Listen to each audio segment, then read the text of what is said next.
தஞ்சாவூர் மாவட்டம் ஆடுதுறை பேரூராட்சி தலைவரை கொலை செய்யும் முயற்சியில் வெடிகுண்டு வீசியதால் தாக்குதலில் ஈடுபட்ட கும்பலை கைது செய்யும் வரை பாமக வன்னியர் சங்கத்தினர் போராட்டம் தொடர்ந்து வந்த நிலையில் தற்போது தஞ்சாவூர் மாவட்டம் ஆடுதுறை பேரூராட்சி தலைவர் மா.க. ஸ்டாலின் இன்று பேரூராட்சி அலுவலகத்தில் கட்சியினருடன் ஆலோசனையில் ஈடுபட்டுக் கொண்டிருந்த போது திடீரென காரில் வந்த கும்பல் வெடிகுண்டு வீசி அருவாளால் தாக்குதலில் ஈடுபட்டனர். இதில் அங்கு இருந்த இளையராஜா, அருண் காயம் ஏற்பட்டு மருத்துவமனைக்கு அனுப்பி வைத்தனர். வெடிகுண்டு வீசும்போது நூல்நிலையில் உயிர் தப்பியதால் மா.க. ஸ்டாலின் அங்கிருந்து தப்பி பாதுகாப்பான இடத்துக்கு சென்றதாக தகவல் கூறப்படுகிறது. அங்கு பாட்டாளி மக்கள் கட்சியினரும் மற்றும் பொதுமக்கள் ஏராளமாக கூடியதால் பரபரப்பு சூழலும் ஏற்பட்டுள்ளது.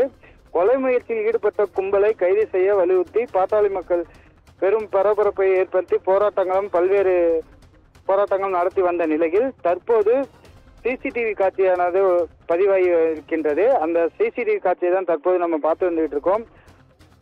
கும்பகோணம் மயிலாடுதுறை ஆடுதுறை பாட்டாளி மக்கள் கட்சியின் பேரூராட்சி தலைவரான மா.க. ஸ்டாலின் கொலை செய்யும் முயற்சி வெடிகுண்டு வீசிய தாக்குதல் சிசிடிவி காட்சி தற்போது வெளியாகி இருக்கின்றன.